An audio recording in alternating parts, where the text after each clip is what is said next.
वरना ये वित्तीय गुलामी, ये औपनिवेशिक गुलामी, ये पूंजी की गुलामी आपके बच्चों से आपका भविष्य हमेशा के लिए छीन लेगी और आपके बच्चे फिर लव जिहाद और मंदिर मस्जिद और यही सब करते रह जाएंगे। वो देव दीपावली मनाएंगे और आपकी दिवाली भी सूनी हो जाएगी। प्रोफेसर लक्ष्मण जी हमारे साथ हैं, हम उनसे जानेंगे कि आम जनता क्यों आए किसानों के आंदोलन में। सर देखिए, आम जनता को एक बार इतिहास पढ़ना पड़ेगा, समझना पड़ेगा।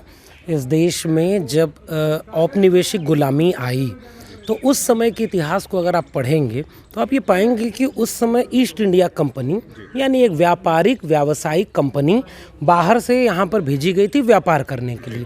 फिर उसने किस तरह से सेनाएं रखी, किस तरह से राजनीतिक हस्तक्षेप शुरू किया और फिर उन्होंने काम क्या किया था किसानी के लिए कि वहाँ पर इस पूरे इतिहास में देखने के पहले कि उपनिवेश की ज़रूरत क्यों पड़ी, क्योंकि ब्रिटेन में औद्योगिक क्रांति हो चुकी थी।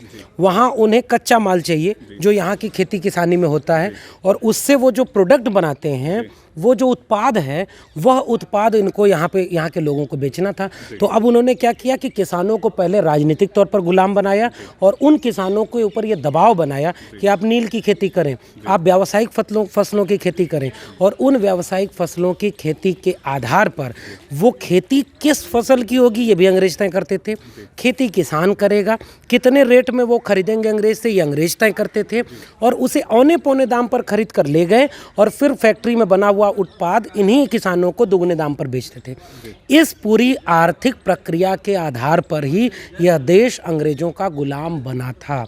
यानी कंपनी राज, व्यावसायिक पूंजी इस तरह से किसानों को बर्बाद करती। वो खेती बर्बाद हो गई, वो नील की खेती बर्बाद हो गई, वहाँ के किसान चौपट हो गए। उन्होंने विद्रोह किया और किसान आंदोलनों के विद्रोह, चाहे वो अपनी जल जंगल ज़मीन बचाने के लिए सिद्धू कान्हू, तिलका मांझी, बिरसा मुंडा का विद्रोह हो या किसानों का विद्रोह हो, अवध के किसान आंदोलन का विद्रोह हो, नील की खेती के किसानों का विद्रोह हो, इन सारे विद्रोहों ने ये सबक सिखाया है कि आपके ऊपर व्यावसायिक पूंजी किस तरह से काम करती।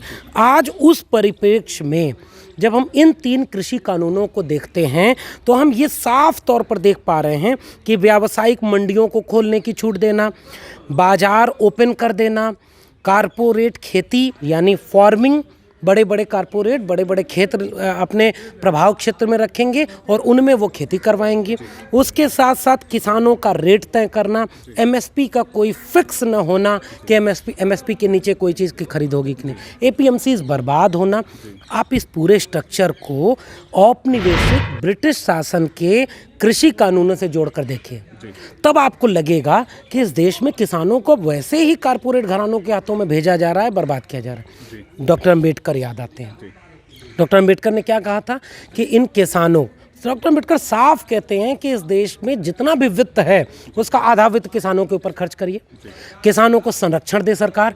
और आखिरी बात, जिन जगहों का जिक्र हम ये लोग कर रहे हैं, जिसका मॉडल ले आ रहे हैं, वही यूरोपीय यूनियन, वही अमेरिकी यूनियन के, अमेरिका के मॉडल है। अमेरिका के मॉडल में क्या है कि सारा कुछ प्राइवेट हाथों में दे देंगे, तो वहाँ तो करोड़ों अरबों रुपए वो सब्सिडी देते हैं अपने किसानों को और यहाँ ये लोग किसानों को उनके हाथों में भेज रहे हैं। तो अंतिम रूप से आम जनता को देश की यह बात समझनी है कि जैसे ब्रिटिश औपनिवेशिक गुलामी आई ना, वैसे ही अंबानी अडानी की गुलामी अब इस देश में आ रही है और इन 3 बिलों ने उस पर मुहर लगा दी है।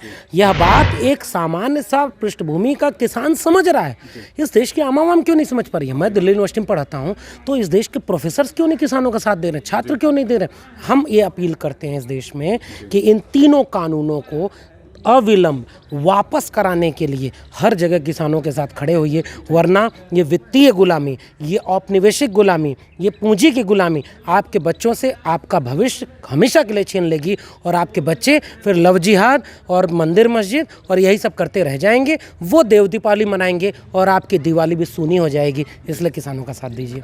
धन्यवाद।